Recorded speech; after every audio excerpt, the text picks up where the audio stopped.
Welcome to the DRF Sports Podcast, brought to you by DRF Sports. America's most trusted name in horse racing is now providing sports bettors with exclusive data, analytics, previews, videos, and expert picks on all major sports. Bet smarter and have more fun doing it. It's the DRF Sports Podcast, and now your host, Sheldon Alexander. Ready, set, bet.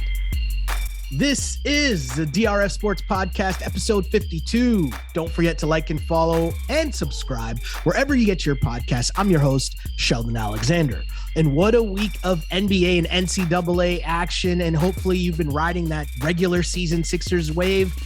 But I mean, only if they could play the Knicks every single game, then betting on the NBA would be so easy, right? Well, more on that in a sec. But first, be a pro and win with DRF Sports Pro. Introducing DRF Sports all-new premium data feature on drf.com/sports. For $99 a year, which is just $8.25 a month, you can get industry-leading betting trends, angles, and analytics. With the madness almost here, it's the best way for you to make some money this March and have fun while doing it. DRF Sports Pro, sign up now at drf.com/sports. And hopefully we can keep up our pro picks here on the pod as well. As mentioned, we'll check in on the Sixers as they continue to roll. We'll also deep dive into Ja Morant and the Grizzlies and the rest of the Western Conference, trying to find you some value with some futures picks. We also got some picks for NBA action tonight. Thursday night, is there some big boy matchups in the association as well. Plus, we mentioned conference tournaments here, regular season wrapping up, NCAA basketball, full breakdown coming up with our guy, Matt Russell. And luckily for us, that starts right about now.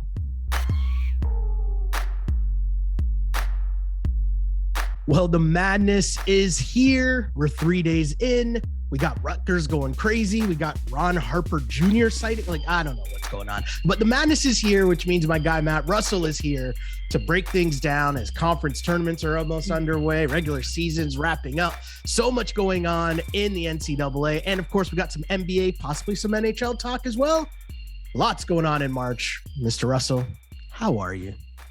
I'm great, man. There's so much going on. We keep teasing this NHL talk and we just can't seem to get to it. Hopefully we do today. But if we don't, you know what? It's going to be because we were chock full of goodness, as you like to say sometimes. Man, listen, it's March 3rd. We're 3 days into this. I'm still going strong. I'm built for this, my friend. Ask me again come March 10th. And the big tournaments get going, and I can't even keep track of what's happening. And we're talking about, the 10th day in a row where we have Saturday levels of volume in the betting. I'm tweeted out picks on Tuesday. I think it was Tuesday. Again, the days are running sort of, incongruency. And, I had some replies being like, yeah, Saturday styles. It's like, yeah, it's Saturday every day in March. And that's just outstanding stuff. You mentioned Ron Harper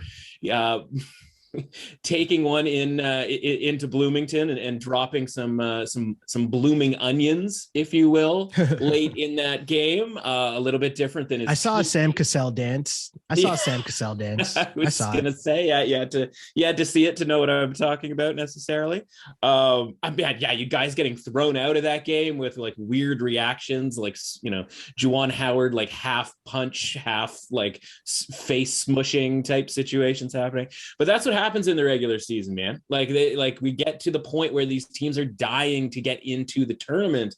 And that was a pretty big bubble game yesterday, right? Like those are two teams that are in that, like the weird orbit of last four in, last four buys, last four out, next four out on the old bracketology board there for Joe Lunardi. So things are getting heated up, and that's not even talking about the conference tournaments. That's just talking regular season here.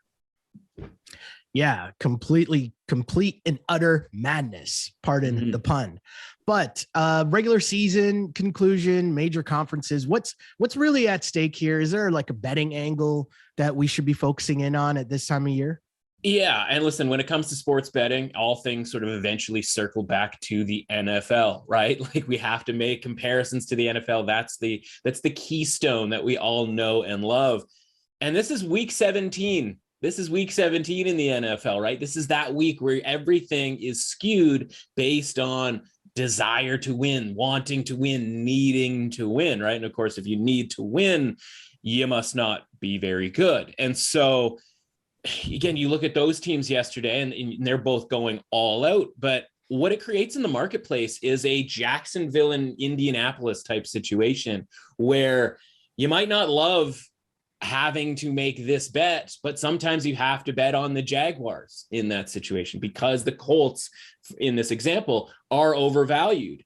And sometimes the books are sort of aware of that, and sometimes they're not, right? And so tonight, for example, San Diego State and Fresno State, that's a bubble game. And the books tried to sort of massage it more towards San Diego State. They opened San Diego State as a 9-point favorite, but the market, knowing that's a little too high, actually made a quick adjustment and banged that thing right back down to Fresno as 8-point underdog. So drop that line a point because San Diego State is the team that's on the bubble, right? They need the wins. And so when you're an odds maker, you're sitting there and you're going like, well, let's bump up San Diego State a little bit, right? Like they are the Indianapolis Colts of this example. Hopefully on the court, on the playing surface, they don't mimic the Indianapolis Colts. But the market was on top of that and knocked that back down to 8. You'll see this weekend. I mean, tonight, Oregon is another example. That hasn't moved, but Oregon is 4-point road favorites against Washington, suggests the necessity of Oregon to win that game, having lost basically on a last shot against USC on the weekend. That hurt their resume. I saw this morning. I haven't had the chance to dive into it because it's a new market, Shell, a market I've never seen before, a bubble watch type market. One sportsbook has these teams lined on whether or not they're going to make the tournament. And they have Oregon right now at like plus 400 to make the tournament. Now, I'm not saying that's even a bet that you have to run out and make.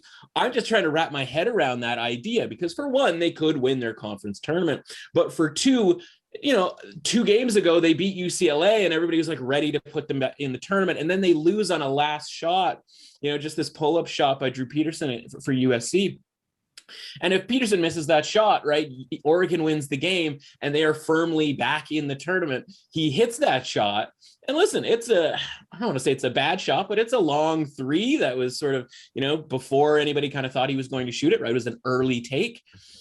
And if he misses that shot, then we're talking about Oregon way more in this tournament. But so the point is like we have to look at this game tonight and we go, everybody's wanting Oregon to make the, I shouldn't say everybody, but like a lot of, because they deserve to make this tournament. They are I shouldn't even say they deserve to, but they are a better team than a lot of teams on the bubble, right? This is a team that could be dangerous. It's the same story every year with Oregon, right? They have a bunch of talent. It doesn't necessarily gel in the non-conference and sort of early conference schedule. And then eventually they get to the point where they are pretty good, but sometimes it's just too late.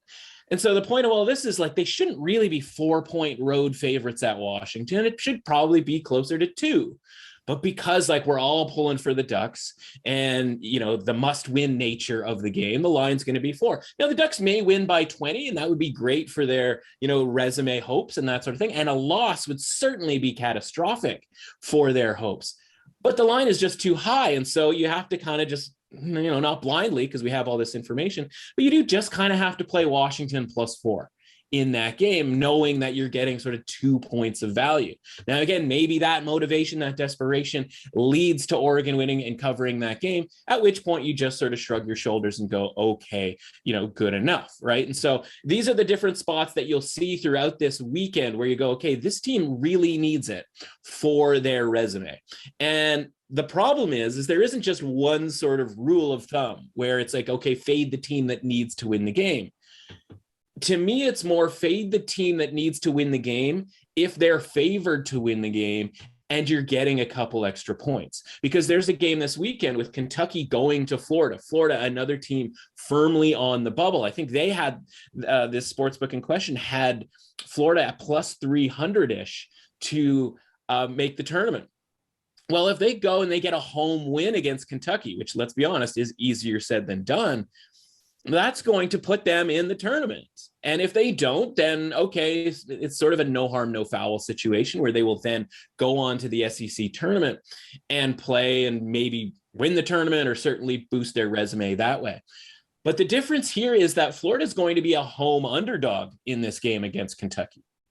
And so that's just from a situational standpoint, that's, a situation that's less likely to have Florida be sort of overvalued, right? Because they are the home underdog. If by nature, if you're a home underdog, you are considered considerably worse than the team that's coming to play you, right? And that's obviously the case here with Kentucky and Florida. So that's going to be an interesting one this weekend to see. Like maybe Florida is the play because they will have the home crowd. They will have that home court advantage. That is that nebulous thing that you and I talked about a couple of weeks ago, where like the standard in college basketball is 3 points for home court advantage. But you watch a game, we've talked about Texas Tech, Arkansas last night, right? I mean, even it got to a point in Indiana last night, they didn't win the game. And that's what was really impressive about Rutgers and why I think Rutgers punched their ticket to the tournament yesterday is you have to overcome that extra bit, right? And is Kentucky willing to overcome that extra bit that the home court advantage provides?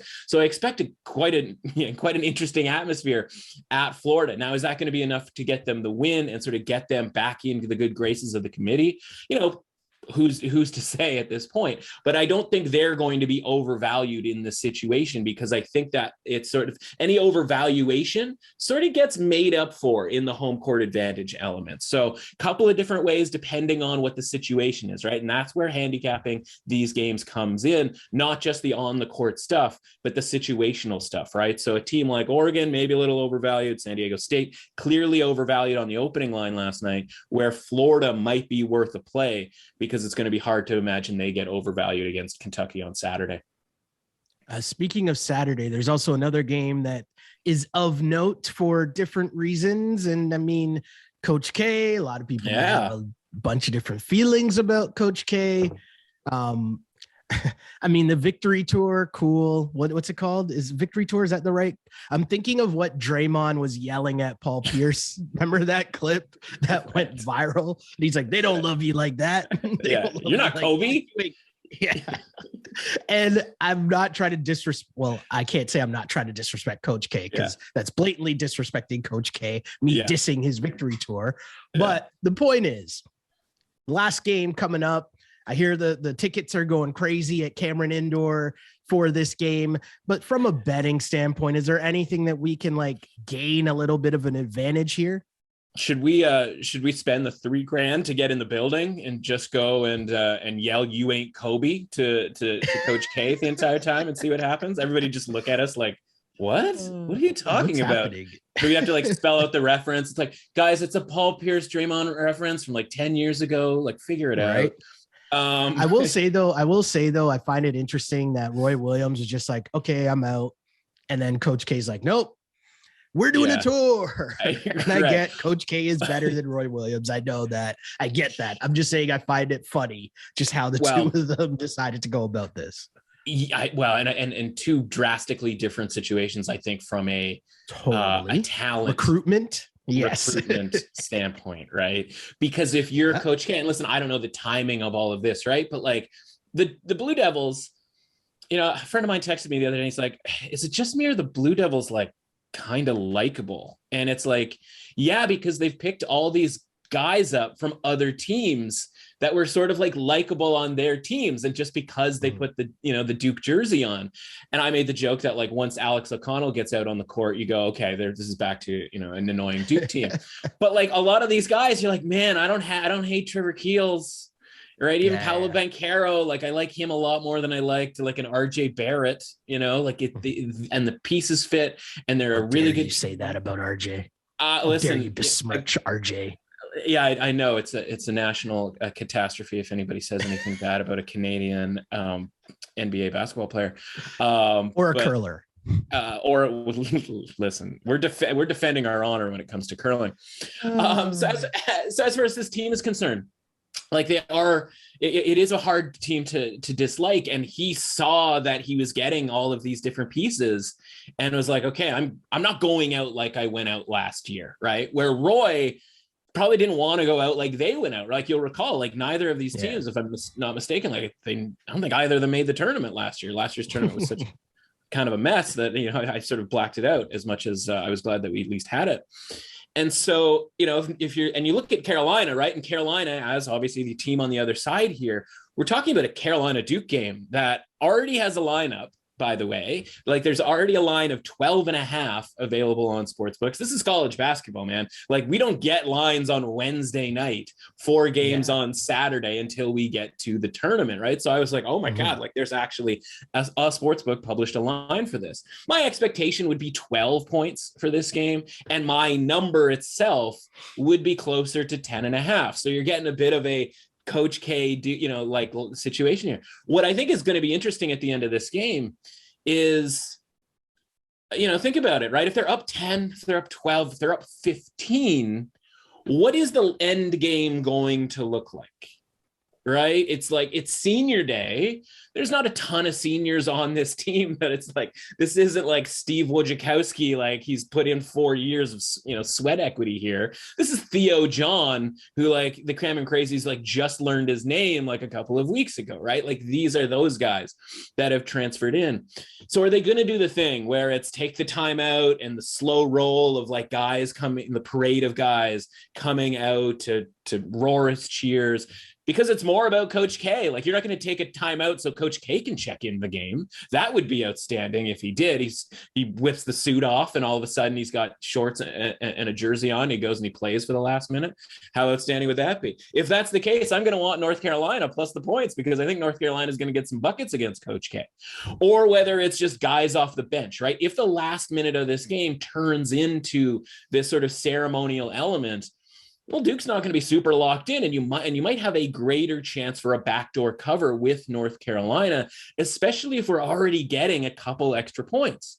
And by the way, this line of 12.5, which, like I said, is a half point higher than expectation and almost 2 points higher of where I would sort of make it in a fair universe.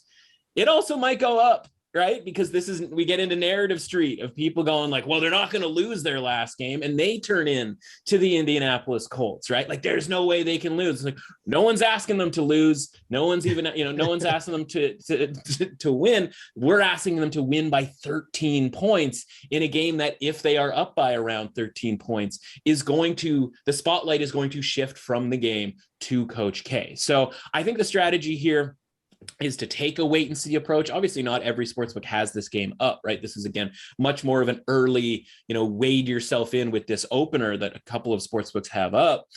I just think, okay, we know that 12.5, they're already lining it high. The line movement in this game is going to be interesting, because we'll see whether or not, like the San Diego State Fresno game, whether the people who are paying attention are going to come in and hit this and knock this down to 12, to 11.5, to 11, where it probably should and could be.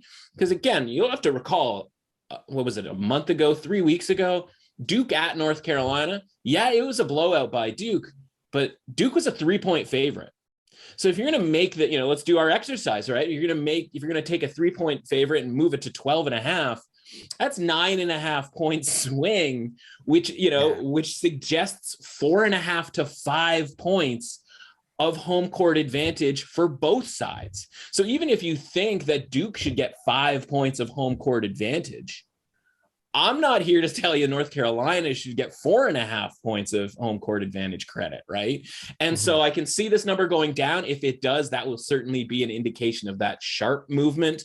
If it goes up, that's just people kind of, piling in here on Duke and this idea that this game is going to be a blowout, because obviously that game back in Durham was a blowout as well. So yeah, Roy Williams bailed because he saw the writing was on the wall that his team was going to be a team that has one quad one win all season long and is going to be a hot button topic for the tournament. You and I have had the same conversation last year with some of these teams. They were so bad, they played themselves out of even the play-in game, but the Tar Heels in a play-in game on Tuesday or Wednesday night. Again, if you have any opportunity to put the Tar Heels into this tournament, even in the play-in game, and remember that Michigan State UCLA play-in game had all the attention last year because we had big brands. And of course, that also helps North Carolina's case too, because UCLA wasn't necessarily a team that everybody had to have in the tournament.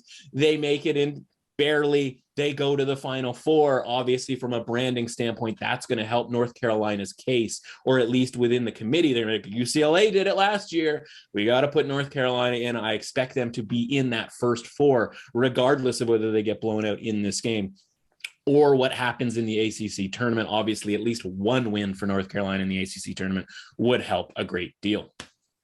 And speaking of said conference tournaments, let's get an update. Let's get some picks. Let's keep things moving here. What's going on here? Yeah, man, full on electric factory in the smallest gyms you can possibly imagine. Yesterday, I'm on necfrontrow.com, which is for the Northeast Conference. We're talking about a tournament that is a battle for a team to be a 16 seed and get their brakes beat off by Gonzaga.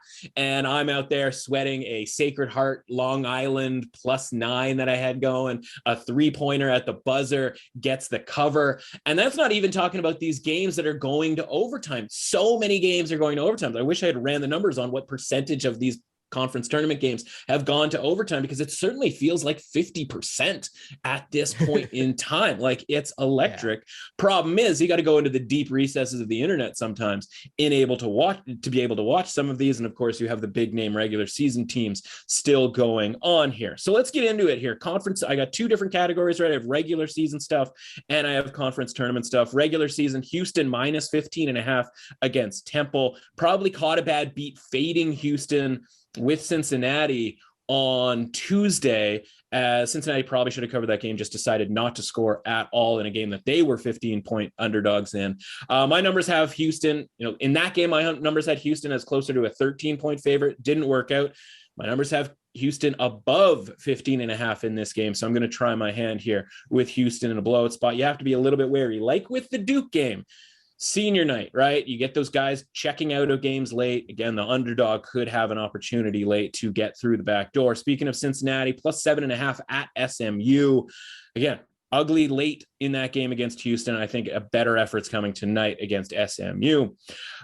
Skimming down here, a lot of conference ones. Tulane -1 is a play for me. Speaking of the American Conference, Michigan -1 against Iowa. I thought that number was too low when it opened last night. So I'm on Michigan -1. I'm seeing some books right now populating -2. So that number is more appropriate. Again, I'm telling you, I'm on -1. If this game lands exactly on 1 and you bet -2, that's where you can take that to the complaint department.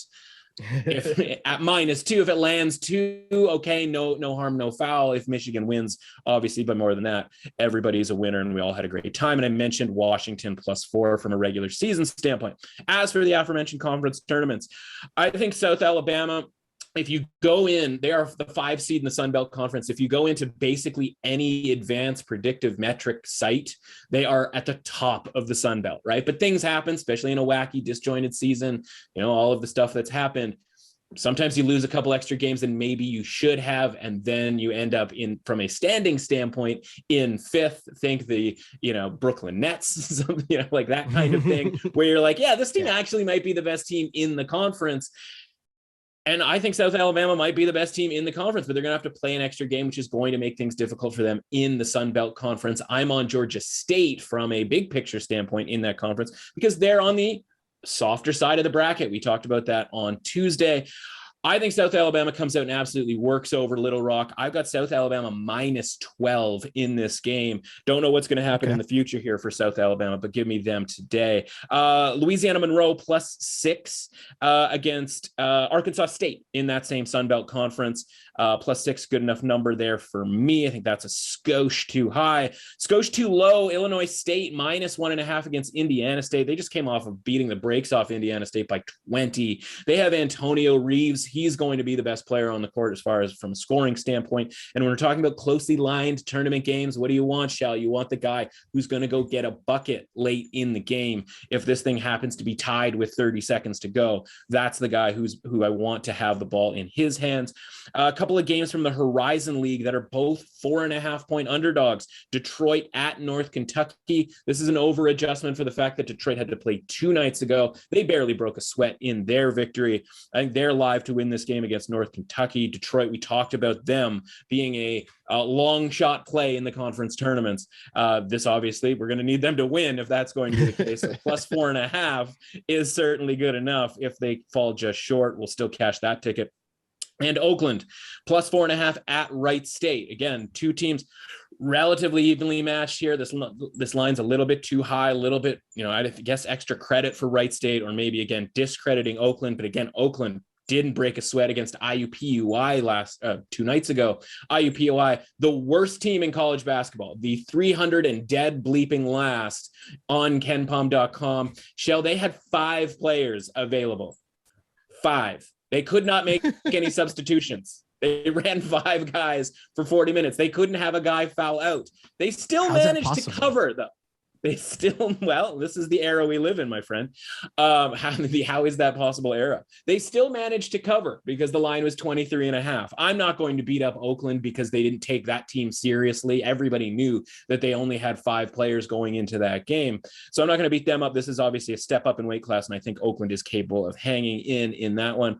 One of my favorites, we talked about, and here's the problem with backing big underdogs in these conference tournaments, these like 15-1 shots. The tournament's barely started, and we're already on an underdog here, right? Like with Detroit at plus 4.5, Florida Gulf Coast plus 3 at Bellarmine, right? These games are played on the road, whether it's Detroit or Oakland or Florida Gulf Coast. I think those teams are capable of winning games on the road here. So Florida Gulf Coast plus 3. And then we get going on the West Coast a little bit with Loyola Marymount minus 4.5 against Pacific. They've played a couple of times in the last couple of weeks. The game at Pacific was close, a 1-point Pacific win, but then Loyola Marymount hammered them last week. I think they do that again in Vegas. And then the Missouri Valley Conference, Evansville and Valpo. We mentioned Illinois State, speaking of the Valley. Valpo minus 5. Evansville is atrocious. They lost by $1 billion. It was sort of a headliner because they lost by like 50, or at least were down like 50 points to Illinois Chicago, the Ramblers a couple of weeks ago. Valpo is not as good as Illinois Chicago is, but they're good enough to cover 5 points here. So that's where we're going to go with, 13 games total split across conference and regular season. Another Saturday on a Thursday tonight. Shouts to Bryce Drew. Yeah. Yeah. Absolutely. Okay. Back when they were the Crusaders. They had to change the name because Crusaders was offensive. Crusaders was, I shouldn't say Crusaders right now, apparently. Just going to leave that one alone. Leave that one alone. And you know what? Move on to some NBA action. You're going to leave it alone, Jill, because you're a beacon. You're a beacon of knowledge and a beacon of whatever, which means you could go to Valpo because Valparaiso is now called the Beacons. Valparaiso Beacons. Yeah. Again, I'm just going to leave that one. The Beacons. I'm not even that's a stupid name, but I'm just going to keep going here.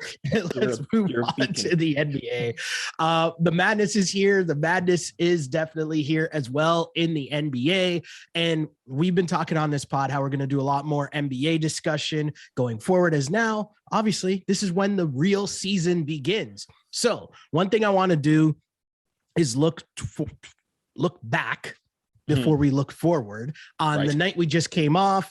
And, last night, as we look at Wednesday night's action in the NBA, as we look at gambling trends here, overs were 5-3. If that's what you do, I'm not really a big over under guy, but maybe that's your thing. The favorites went 6-2 straight up, but were 4-4 against the spread.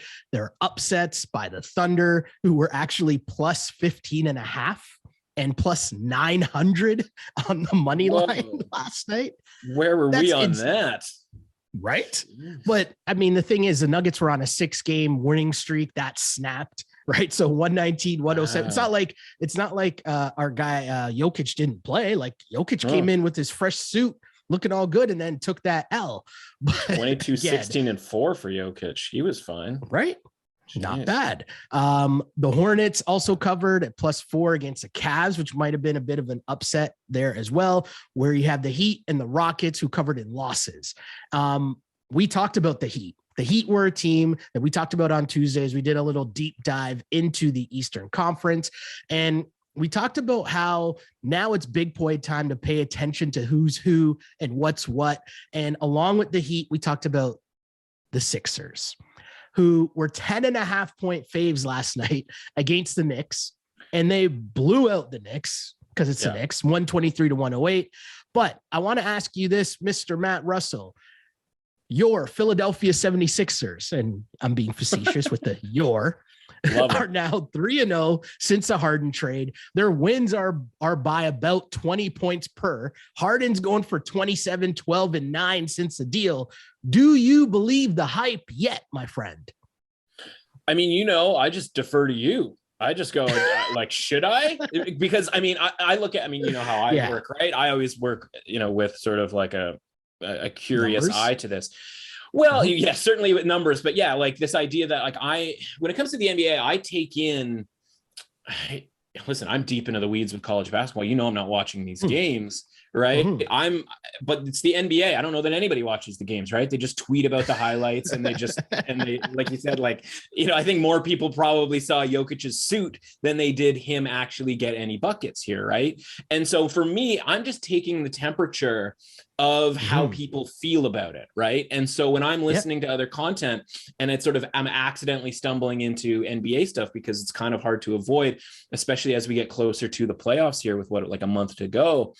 I just go, okay, like, and we talked about it on Tuesday. It's like, it seems everybody like really likes what's happening with the Sixers, right? And like, and the adjustment, and you were like, well, I don't, or like, you're like, you're not sold. And so like that allows me to go, okay, it sort of gives me rights to go, okay, a win against the Timberwolves, a win again, 2 wins against the Knicks. They were almost identical scores, by the way, 125, 109, and then 123, 108. Like, that's really weird more than anything else. And so I just go, okay, like, everybody can gush away on what the Sixers are doing, but I'm going to go to you and I'm going to be like, is this something that I should be buying into? And as we talked about on Tuesday, like you said, the answer is no. And, it was a little closer than I think we thought it was going to be, but we talked about how the Brooklyn Nets are, potentially once they get full strength, like that's going to be a team that we should keep our eye on here. It's a team that we're going to have both eyes on, even if we didn't want to. But, as the Nets are now, 3 games back of the Raptors, they're 4.5 back of, getting out of that play-in type situation here. Like that's, as we talked about on Tuesday, like that's way more than what I'm interested in. And then in what the Sixers are doing against some of these, like, frankly, garbage teams, or whatever Stephen A. Smith called them on, disgrace to the NBA type teams. I like the Cleveland game, Miami, Chicago here in this next stretch. Like, I guess we're supposed to learn more, and certainly Brooklyn next Thursday. And, we'll certainly probably talk about that next week. Like, okay, like that's, let's check in on the Sixers then, right? Like, I don't like check in on them now. This isn't anything. Well, here's the thing, right? We're talking about a gambling perspective. Yeah, ride the Sixers during the regular season because that's what they're going to do. We know that James Harden and Joel Embiid are regular season all-stars, right? So cool. You have them playing against the Knicks and they're at home. We normally wouldn't advise someone to be on double-digit lines, right? But against the Knicks at home, the crowd's rocking. The ticket prices were insane. You get, ahead of time, you're going to see the shots of Embiid and Harden wolfing up the crowd. Like, those things are going to happen. So cool. But no, I'm not believing the hype long-term. I just know that they'll dummy crappy teams during the regular season. So we use that advice and we continue on during the regular season. The other thing we talked about on Tuesday was the Heat and the Heat and Bucks matchup. And that matchup last night as well, Milwaukee, 14-point comeback. They win at the buzzer pretty much. Drew Holiday gets a layup. They win by 1. Giannis, hopefully you had the Giannis over in props as he was 28, 17, and 5. Not too shabby. That's a decent but the Heat, but the Heat, as we mentioned, will play these games tough. They cover the 4.5 points, right? Which leads us to some Thursday night picks. Because we want to talk about some games here. Yeah. And I'm going to tell you this. We talked about the week Miami was going to have, and on a back-to-back, they are now 3-point favorites in Brooklyn. Kevin Durant is supposed to be back for the Nets. As mentioned, I see you sighing. The line is Heat -3. I'm going to tell you that line looks very weird, but my take here is I think the veteran Heat team bounces back after blowing a game last night in Milwaukee. Again, they were up by 3 with 20 seconds left with the ball and they lost. So you just blow a game. It happens, right? But they're 2-0 versus the Nets this season. KD's going to play, but he can't be at full strength, right? I don't see them like actually letting him just, listen, I shouldn't even attempt to guess what's going to happen with the Nets because they've just had the most ridiculous season. But I'm saying in his first game back, I don't know, give me the Heat and the -3. That's what I'm thinking there. I see you sighing. So what do you got there, my dude? Well, okay. So listen, one of the things we talked about on Tuesday was like, okay, at what point do you bet on the Nets, right? If the idea was we're not betting on the Sixers here because like, you know, I can't talk you into Joel Embiid, you can't talk me into James Harden. And like, that should be sort of enough of a signal not to bet on the Sixers from a long-term perspective, like come play out time. Now, maybe the first round, they get a matchup where we're just like, all right, this is a front runner type of a matchup and we'll back the Sixers then. But from a actual like future standpoint, you're more interested in betting the Nets. And we talked about like the timing around doing so. And so I guess my question to you is like, first of all, you know, you mentioned to me like, okay, Durant's back tonight. And I'm like, and they're still home underdogs to the Heat. Like that's curious. And, you know, I completely can see the Heat winning that game because I mean, Durant maybe on a pitch count, so to speak. We have to use baseball references since baseball's dead. Just to remember that baseball existed at one point in our lives. It was a while ago when it was truly unaffected by baseball strike. Couldn't or possibly care less. People realize that it's really nice outside in the summertime and they don't have to stay inside and watch baseball games. Anyway, so I look at it and I go, okay, well, you know, and I sort of flip it back to you in sort of a fun way. Yeah. You know, we talked about the next 5 games being sort of really relevant to the Nets, and we'll obviously kind of update that after those 5 games happen. But Kevin Durant is back and they're still 3-point road underdogs. That makes it even less likely that they're going to win, you know, the majority of these 5 games or the majority. Like if the market is still rating them and like all that would be then left, would Kyrie be playing tonight? What's the No. It's a home game. He still can't play. Right. Which is to me why, like, to answer your question, like, in its most basic form, just give me 2 of KD, we haven't got Kyrie, to the point and Benson. Just give me 2 of them. We haven't got to the point where we got to. Okay, that's fair. So, but I guess the point is there. It's like, okay, well, we need 2 of them. My stance was I'm not ready to make any moves on the Nets until we see. I mean, for me, I'd like to see all 3 of them play together because if that's going to be the version of the team that I'm betting on come playoff time, I need the 3 of them to be better. So, I mean, Kevin Durant, arguably the best player in the game at this point in time. You know, we tend to forget sometimes when he misses this much, you know, regular season time, but you know. Talk to me come playoff time and everybody's like, is Kevin Durant the best player in the world? And the answer is like, yeah. It's, you know, speaking of like doing it himself, right? Like last year, he almost knocked off the champs before the champs became the champs. So I just look at it and I go, okay, well, if they're still 3-point home underdogs here, like I like waiting on the Nets even more, or I dislike the Nets as, you know, in their odds, like, you know, we framed it around this idea that they're going to have to play a play-in game and the chances of them getting out of this play-in game situation, given the fact that they're 4.5 games, you know, away from getting, and again, another game went by. And if we're right and the Heat win tonight, and even if the Celtics lose, and we'll talk about that game tonight too, like even if the Celtics lose, they're still going to be 4.5 back, and 20 games becomes 18 games. And then by the time next Tuesday rolls around, it'll be 16 games or something like that. Right. And so like, they're going to be in this play-in game, right? Like this is a thing that I believe is going to happen. And again, it's whether or not, you know, they're going to be full strength. And if it's the Raptors, they're going to beat the Raptors, or if they don't beat the Raptors, who will have home court advantage based on this sort of, you know, the way the standings are right now. So this isn't going to be some home game where they're 8-9 point favorites. This is going to be a road game where there might be 2, 3, 4, 5 point favorites, depending again, how good they're looking at the end of the season. Like like my stance right now, speaking of like the bubble bets that I just was talking about in college basketball, if there was a prop bet that said, will the Nets be in the play-in mini tournament, I would bet yes. Like, yeah. I mean, obviously I would need to know what the odds are here, but like, if you're going to tell me that it's a 50-50 probability, I don't think that's the case. Like, if you're going to be plus 100 that the Nets are going to be in the play-in tournament, like, I'm absolutely going to take that. If it's minus one something, I'm probably still going to take that bet because this is just too high of a mountain to climb. Now, again, they're full strength. Once we see them, it's all a repeat from what we talked about on Tuesday.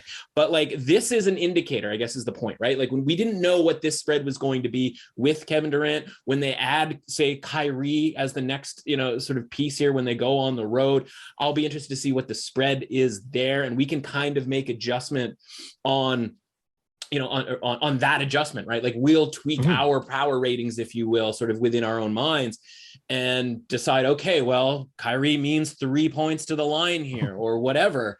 And it's like, well, what's Ben Simmons going to mean to the line? Because I just don't like, while he might be a sort of glue element that makes this team more dangerous, sort of big picture, on a game-to-game basis, I'm not positive that he actually means anything to a point spread. I'm going to need him to play, again, it all comes down to needing him to play multiple games here and look fine. I just don't see him moving a line right now, given the fact that even Kevin Durant's return.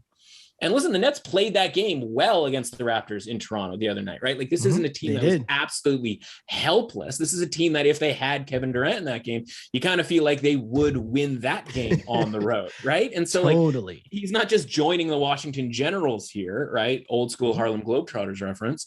So like it just like that's the thing that stood out. The fact that Durant is back and they are still 3-point underdogs on the road. And like I say you to you, but I mean like the royal you, like you people are all asking me to buy into the Nets. And even with Kevin Durant back, they are still 3-point home underdogs here. Like this is the thing, team on the second night of a back-to-back. Yes, like this is the thing that bettors need to take away here. Like the sort of pie in the sky, like the Nets are going to be a juggernaut thing, or that the market is just not quite ready to react to this the way they should from a game-to-game standpoint, while still having the Nets as the favorite to win the Eastern Conference. Like those two things cannot be aligned in the way that they are aligned right now, or misaligned. And here's where I come in on this and why I love our discussion so much, because the NBA is just so different than any other sport.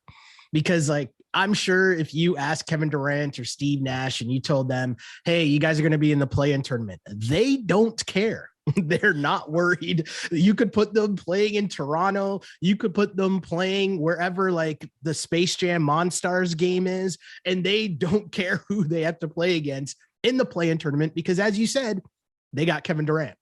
And I saw someone tweet yesterday. It was someone, it was the Raptors game.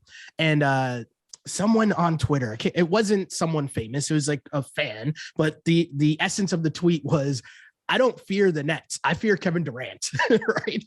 So sure. Like, as you just said, the Nets were right in that game. And now Raptors are playing without Fred VanVleet. We get all that, blah, blah, blah. But my point is, the NBA on a night-to-night basis is one of the most wildest leagues there are. And so I just think Miami, it's just a spot, right? There's a spot here where I can talk myself into Miami -3, and on the second night of a back-to-back, because they're going to be hyped up for this game more so than the Nets trying to figure things out with Kevin Durant now back, and how you integrate him into, because Drummond and Seth Curry are big pieces on their team right now. How is that all going to fit?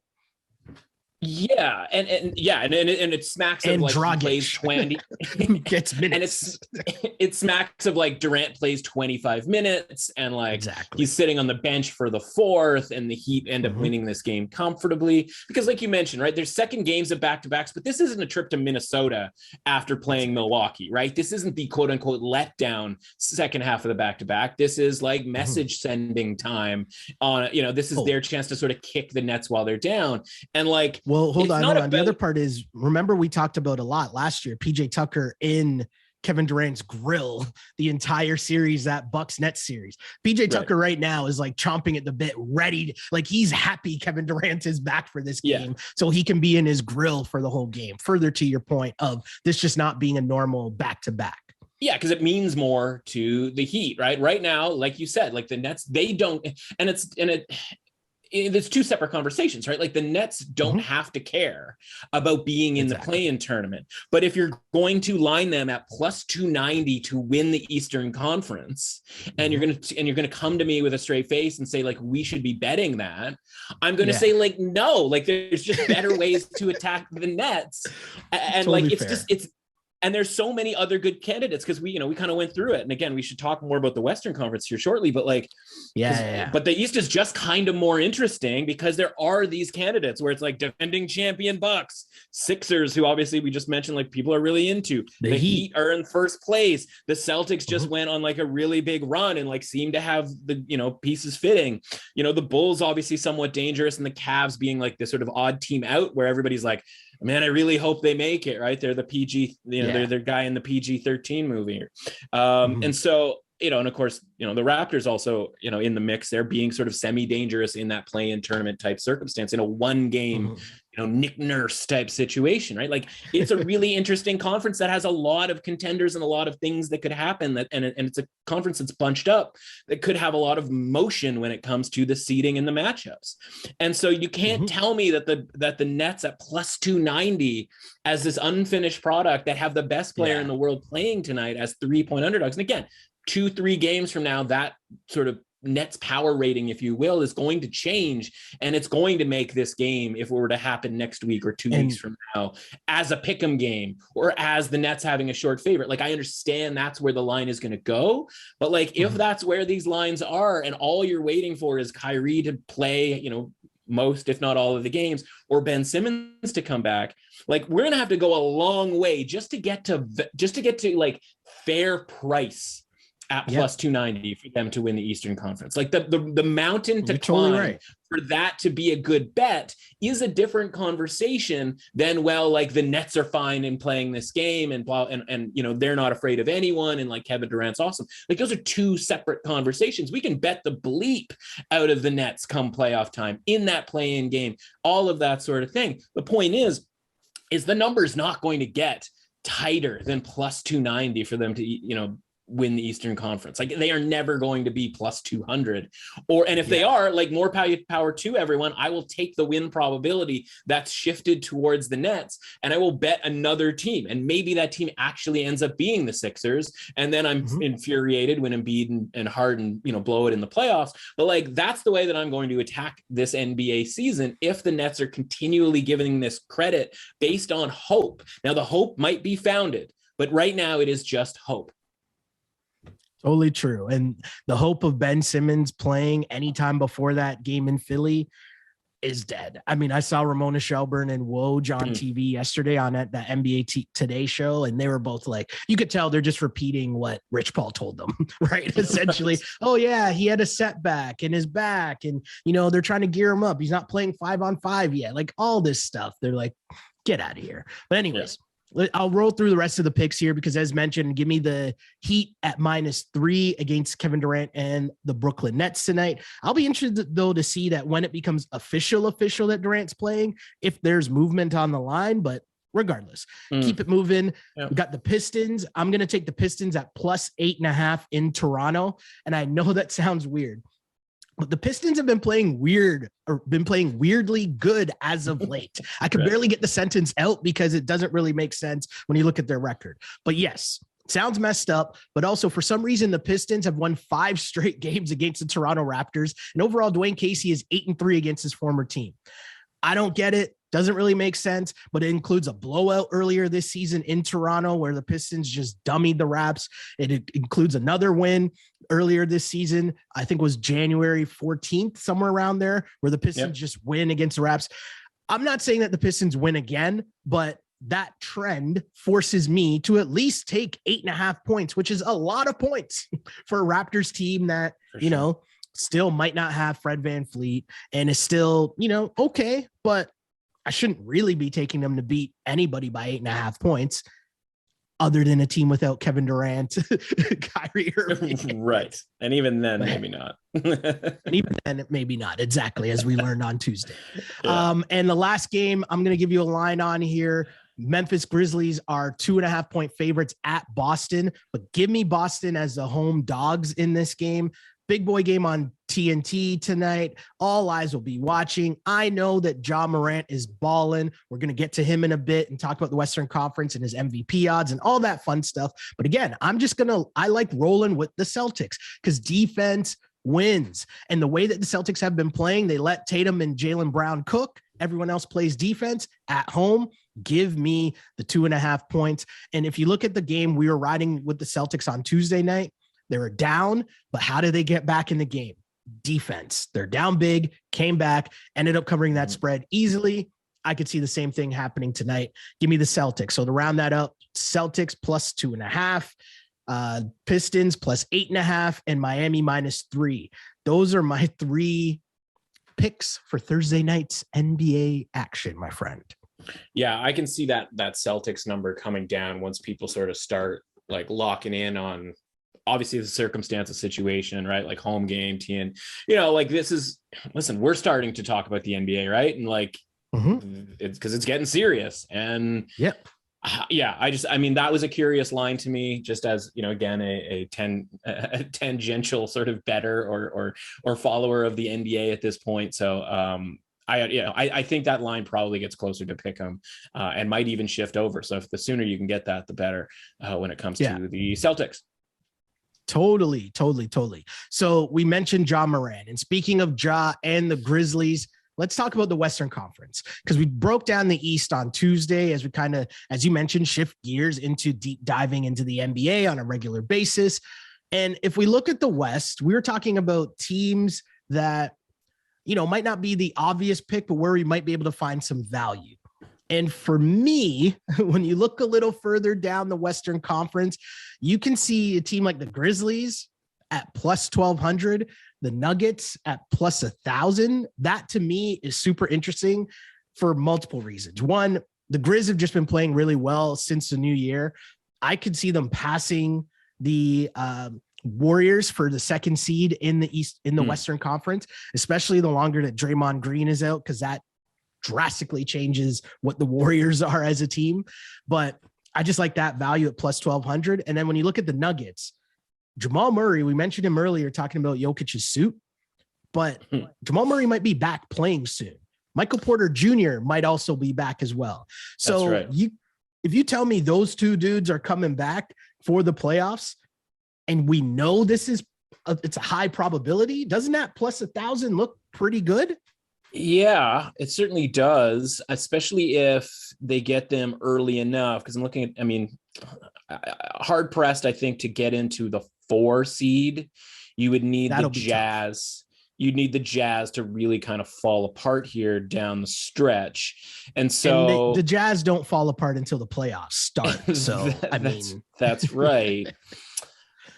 So it's interesting, right? Like if you're the Nuggets are the one that's interesting to me. I mean, the Grizzlies, if they move up to 2, right? Like what does that get them? That gets them a matchup against whomever gets out of the play-in tournament, right? And that could be the Clippers. Who knows? Is that a Kawhi is back type situation? No, Kawhi's most likely not back. Paul toast, George right? is probably not back either. Yeah, it's amazing that the Clippers even have a 33-31 record at this point. If you're in the 2 seed and you get, if the T-Wolves, for example, right? Like the way they're set up where they're in the 7th spot and they have a home game in that play-in tournament, like it doesn't take much for the T-Wolves to get that 7 seed and hold on to that 7 seed, at which point the 2 seed becomes really valuable. And I hate to sort of play the like branding game here, but like the Timberwolves are the team that like looks like they lift right out, right? And the best case for the Lakers, which is the first time we've mentioned the Lakers here, and I don't really want to talk that much about the Lakers because I think the rest of the world has, but when you're looking at it and you're going, well, Lakers against Pelicans, and then, maybe the Blazers accidentally make the quote unquote playoffs, or even the Spurs sort of accidentally do. Who knows, right? Like that's how bad this whole scene is, right? Where the Pelicans are 26-36, and it's like, the Lakers are going to beat that team even if they tell Russell Westbrook to like get out of here and Anthony Davis never comes back, right? Like the Lakers are going to win that game, and then are going to play the Clippers in a quote unquote road game, in the fakest road game of all time, and end up getting that 8 seed. And then we're talking about Lakers Suns in that first round. And like the Suns are going to dispatch the Lakers. But if there's a setback to Chris Paul and like he's not necessarily back for the first round, like who really knows? But those are all things that we can cross that bridge when we get to it, because the most important thing here is that 2-3 matchup and who is going to get the Timberwolves. Because if the Nuggets move up from 6 to 5, is that great, right? Like, okay, now you get to go on the road to the Jazz. Like, I don't want to do that. And as much as we might like the Grizzlies, like I rather face the Grizzlies in a playoff series, I think, than the Jazz if I'm the Nuggets, right? Like I would kind of want to sit where I am when I'm the Nuggets. And I think that's probably what ends up happening. But is it weird for me to say that the Nuggets, if they can get everyone back and healthy, and I know that obviously Jamal Murray is not going to be at 100% when he comes back, right? Right. I know that and I get that, but still Jamal Murray is going to be better than, is Austin Rivers still out here getting minutes for them right now? I don't know. But my point is Jamal Murray is still going to be an upgrade. Michael Porter Jr., of course, hopefully his back can hold up. Like you tell me you have some form of health with those guys. I might like the Nuggets better than the Jazz and Grizzlies. That's what I mean in terms of like the value play here at getting them at plus 1,000. Right. And so when we're talking about the plus 1,000, like, you know how it works, right? I always go back to like, is it just going to be better to bet them series by series, roll it over into a parlay, you know what I mean? Let's find a different way that just because it's listed 10-1 here, if there's a way that we can make it 18-1, very simply, like I want to be able to do that. And like, if they're playing on the road to the Jazz, a team that has that level of a home court advantage, then a rollover is going to be better because they are going to be significant underdogs to that Jazz team. But if their first round is against Memphis, the pricing changes there, right? They are not going to be as significant underdogs. Even if we like Memphis, right? Like even if we think highly of Memphis, the market isn't going to treat Memphis the same way that they're going to treat the Jazz when the Jazz have home court advantage, right? Like if Memphis plays the Jazz at some point and the Jazz, I mean, doesn't look like they're going to be unless the Jazz go on a crazy run, which I mean, they're fully capable of doing. But like if the Grizzlies played the Jazz and the Jazz had home court, the Jazz would be significant favorites. Right. And when it flips to the Grizzlies having home court, the Grizzlies would be pretty significant favorites, right? Like it matters who's got the home court, but the Jazz so much more so than any other team. Now this year it isn't the same. They have basically the same home record, 22-10 to 21-10. This isn't the Jazz going on that, like, what was their record last year at home? It was like outrageous. They went on that crazy run where they basically didn't lose at home. Like that's still within them. They can still do that. So like for me, it's going to be a wait and see when it comes to the Nuggets, but I kind of like that they could just sit there in that 6th spot, kind of not, messing with anybody, and maybe they end up getting the Grizz. The problem is if you're right and the Grizz pass the Warriors, now, strangely enough, again, if we're saying the Jazz are scary, the Suns are scary, and the Warriors come playoff time with Draymond back, they're scary. Who's the team that's like the team you'd want to play? And it becomes Memphis again. Not that Memphis has some easy home court advantage either, by the way. I got the grindhouse days were electric. But now you're looking at a Grizzlies Timberwolves. Like the Timberwolves are the ones that get the good matchup. The problem is the Timberwolves aren't particularly good, right? And so then we're going to like the Grizzlies a lot more because they're going to have the home court against the Timberwolves in the first round, which current standings say they don't. And then they're going to have home court in the second round as well. And so like, I kind of like the Grizzlies knowing that if again, your theory is correct, and there's no reason why it wouldn't, the Grizzlies at 12-1 right now to win the West, when they might very well get the Timberwolves in the first round and have home court advantage in the second round against, again, even though it's the Warriors, it's not going to be a picnic, but like, it's still something, right? It still enhances their value by having the home court, right? It turns a series with the Warriors from being like minus 400 if they had to go to Golden State for game 1 and theoretically game 7 to like something closer to the Warriors minus 200, which again, once you start multiplying this stuff together, like really, really matters. So I think you're on the right track if you think that like the Grizzlies to me have the best chance at improving their route, right? And we're going to talk a ton about routes, however you want to say it, in the NCAA tournament and futures and all of that sort of thing. It's the same thing, right? It's still a tournament. And so the Grizzlies have this opportunity to move their way up. So I think that's the one, if you were going to make an investment at this point, that's the way you would do it, because they're only a half game back of the Warriors here for a chance to have a very good opportunity, in a series with home court advantage against the T-Wolves, which, praise to the T-Wolves for being 34-29 here at this point, but like, give me the Grizzlies in that series all day long. And now you're looking at, a pretty good situation, especially if, by the way, right, like the Warriors, they go down to a 3 seed. And now guess who they're playing? The Denver Nuggets, right? Like, so the liking of Denver that you and I might have might turn into, if we think Memphis passes the Warriors, it might just be better off using them to sort of try knock off the Warriors, right? It's like throwing them to the Wolves to try to take down the Warriors and take a first shot at the Warriors so that the Grizzlies get a better matchup come the second round of the playoffs, right? And of course we could bet the Nuggets in that series if we wanted to, et cetera, et cetera. So, it's finding the Nuggets and being like, I like the Nuggets and I could bet on the Nuggets, or I could bet on someone else under the idea that the Nuggets are actually going to be dangerous and maybe help that other team. And I think the Grizzlies are that other team. Yeah. And the thing for the Warriors too, like we look at the Warriors and the Suns are both at plus 450. And it's interesting because at this point, don't really expect Chris Paul to play again for the rest of the regular season. The Warriors, if you're the Warriors, there's no need for you to rush Draymond back because you just need him for the playoffs. And Klay Thompson, we know, is still recovering from that massive injury, right? He's been back, but he hasn't played the last few games. So you're going to ease those guys in.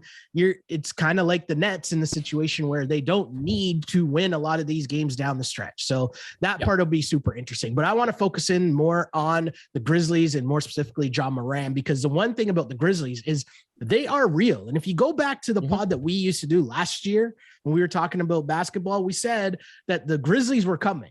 Right? Like, remember we were talking about who the play-in tournament and how good are the Grizzlies. And remember Jared Jackson Jr. was coming back off an injury and how much would he be able to give? But the point was then, as we were talking about them, was this team was coming. They were making moves. So now Jackson is healthy. The trade for Steven Adams, bringing that veteran presence, has helped them a lot. A great draft pick in Bane, who's been amazing. And this team and Ja Morant has taken a leap. And if you look at the MVP odds, I think the team being more legit has helped his MVP odds, because it's one thing to have the narrative and the storyline and all the crazy highlights, but your team has to be good. And if they're second in the West, Ja Morant at plus 900 to win MVP, I know Embiid's running away with it, but if you listen to me speak about Joel Embiid at any point, you know that injury is, I'm knocking on wood because I don't like seeing people get injured, but just the reality of the situation. So he's running away with it at minus 160. I get it. Totally understand it. But Ja Morant at plus 900, I like it.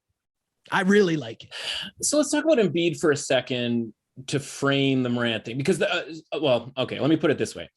Morant at plus 900, there's two ways to look at it, right? Way number one is we're too late, right? Because we should have been in these futures markets, in any, again, whether it's team or player, right? You want to get it before it gets good, right? Before people, we're not the first people. We are literally probably the last people at this point to sit around and go like, can Ja Morant win MVP? Because obviously of, Monday night's heroics and just him being awesome all the way throughout the season, right? Like, this is the number. It's a fair number, because if it wasn't a fair number, it would be lower than, 9-1. Right? Like, going up and down the list of the other MVP sort of candidates. And it's like, maybe there's somebody else who could make that push. If we were having this conversation like sort of DeRozan's at what? Plus DeRozan's at like 12-1.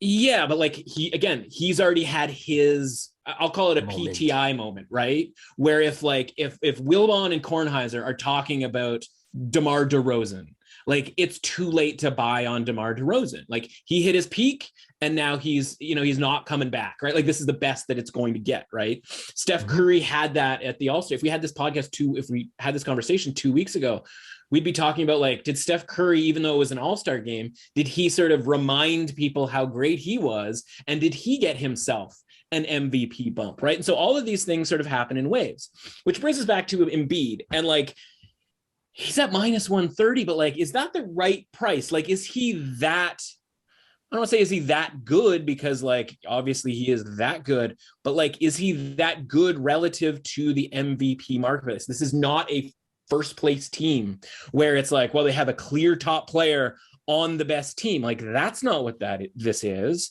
And like his numbers are obviously like very good, but like so is Ja Morant's, and Ja Morant, Jokic. So is Jokic, but like, okay, let's quickly knock Jokic for a second here. He's not winning 2 straight MVPs. No, Nikola Jokic is not winning 2 straight MVPs. The outrage when Steve Nash won 2 straight MVPs, despite clearly being the most valuable player relative to his team, like the changing of an organization that Steve Nash did 2 straight years back in 2004, 2005, whatever it was. Like, you think Jokic is going to get votes, right? Like, this isn't like you have to hit a threshold, like, for a world record, like in the Olympics or something. This is people voting on this, right? And that's the key to Ja Morant's candidacy, is people's desire to vote on Ja Morant for something. They could make him the president, and people would vote for him to do that, because it'd just be like, yeah, like, I just want to vote on, I want to be in on Ja Morant, because going back to the days at Murray State, when you would, walk down the hallway and see me watching a Murray State Belmont game and be like, what are you watching? I'd be like, have you seen Ja Morant? And you'd be like, no. And I'd be like, this guy's outrageous. And that's why I was the card carrying, we've talked about our guys that are hills to die on, if you will. I was the card carrying member of the Ja Morant should be drafted or will have a better career than Zion Williamson. Unfortunately, I don't get credit for any of that. You don't get to bet on these sorts of things. How amazing would that be?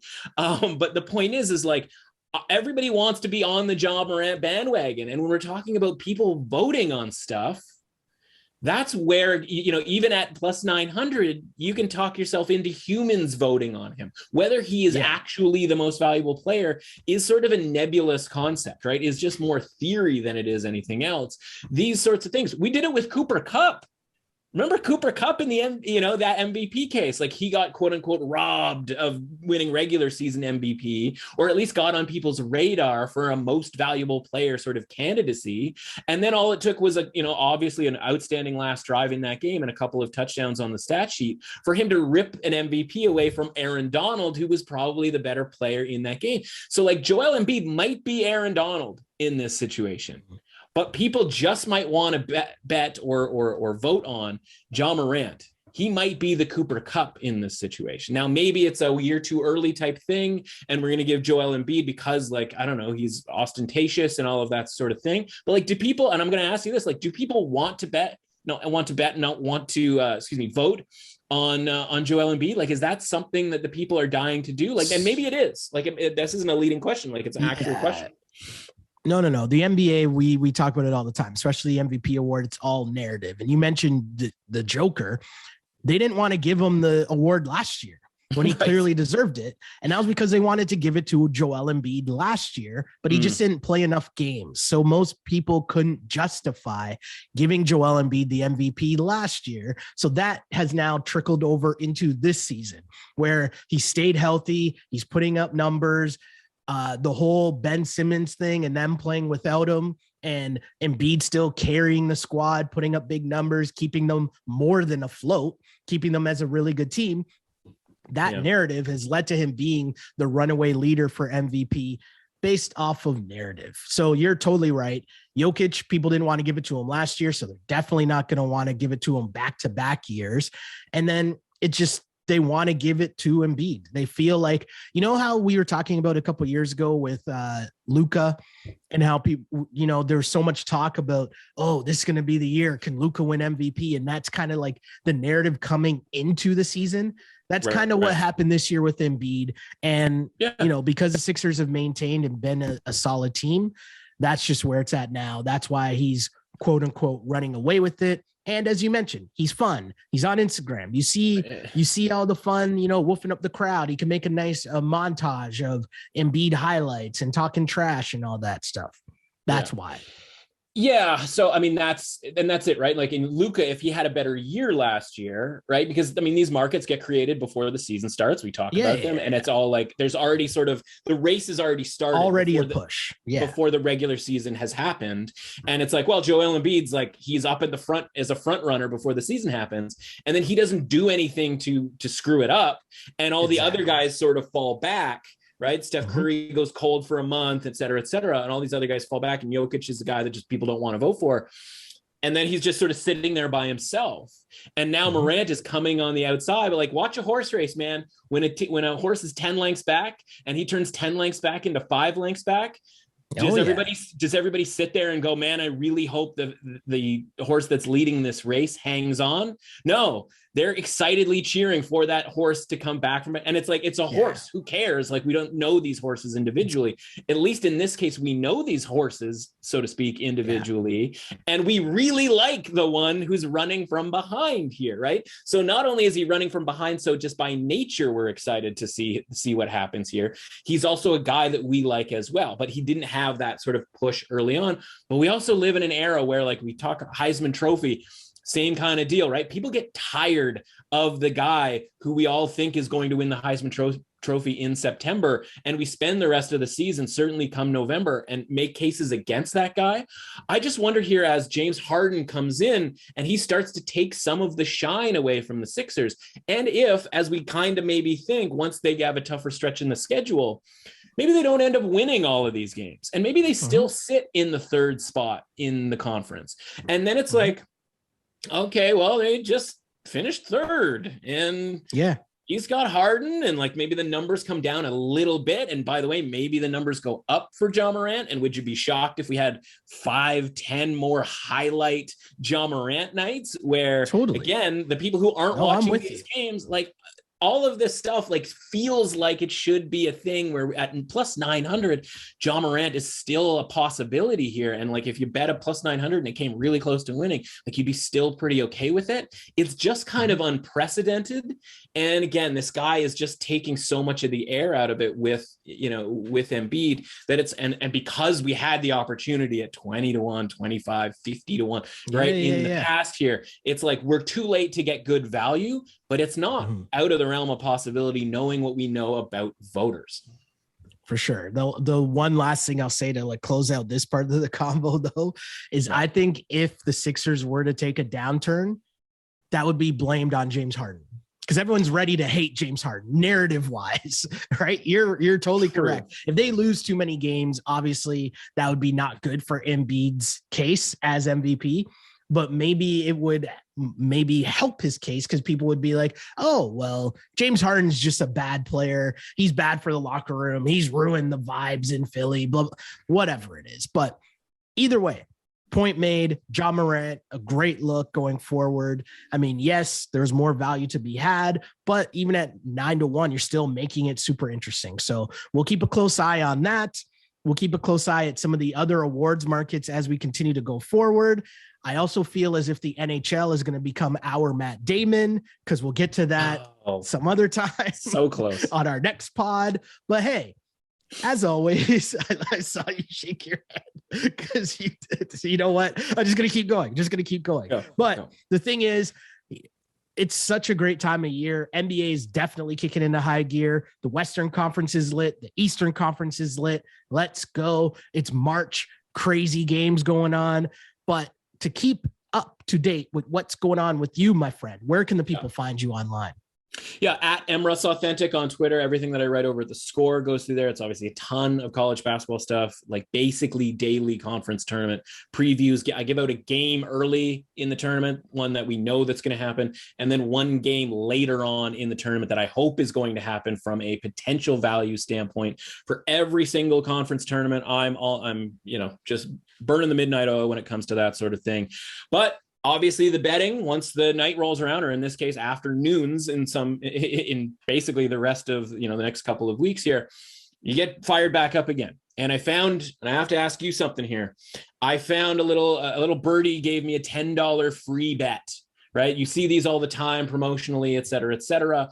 And basically what you want to do when you get a free bet is you want to go for it, right? Because think about it this way, and this is a $10 free bet. So if I go and I bet on a point spread or something like that, right, I'm winning back essentially $9 on my free bet. Now, they don't give you that $10 that they gave you to make the free bet. All they do is give you your winnings. So you're getting $9 back off of a point spread bet.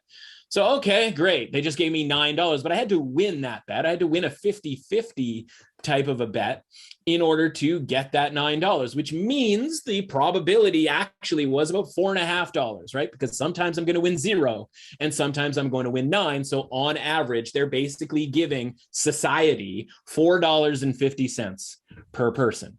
That is not worth just betting it on the Celtics tonight, right? So what I do is I will look for whether it's single game parlay or long shot touchdown type guy in the NFL. I will look for something to try to hit big on because, again, I'm not losing any money. It's a free bet. And I want the opportunity to get more money, the most money that I possibly can out of this $10, knowing that if I lose it, it's not that big of a deal. But if I win it and I hit some sort of 15-1 type of thing, they got to give me $150. And now I get to play with that $150. Now, again, I'm using a $10 bet as an example. And so they give me these $10 bets that you have to use on the NBA because they're trying to get me to bet on the NBA, which until the playoffs, I don't really do. And so it's a nice try on their part. I will take the $10. I will try to make that bet. But what I do is I go into the single game parlay market, and my favorite sort of single game parlay market is a single game parlay that requires both teams to score 120. So it needs to be a high scoring game, and you have to pick the winner of said game. So of the slate tonight, Shell, what game is the most likely to obviously be close enough that both teams get 120 points, has to be high scoring enough for both teams to get 120 points? And then which team do you think will win said game? So help me out here as I'm trying to hit this book for my free $10 bet. In terms of high scoring, I definitely would probably have to go with the Bulls at the Hawks. That would probably be my game here. I think the Bulls are a good defensive team, but they're a different team defensively without Caruso and Lonzo. So, they're still solid, but not as great defensively. So giving up $120 to the Hawks, I can see that. And the Hawks aren't a great defensive team. They're okay. So they both get to 120, but I need to pick the winner as well. This line has moved down to almost a pick 'em at this point. So basically the value is the same one way or another. It's plus 1,000 for the Hawks to win. Again, both teams need to score 120 as well. It's plus 900 for the Bulls to win. Who you got in this game? I need both teams to score 120. We get a high scoring game. Who am I taking to win this game at that big price? I want the Bulls. Let's go with the Bulls. Bulls on the road. Let's go. There we go. Doing it right now. Using my free bet. $10. There you go. Exciting, thrilling stuff to end the podcast. But that's how you use a free bet, right? You want to go for big prices to try to get as much as you can out of the sportsbook when they are paying out. I like it, my dude. I like it. Thanks a lot for stopping by again. Thanks, buddy.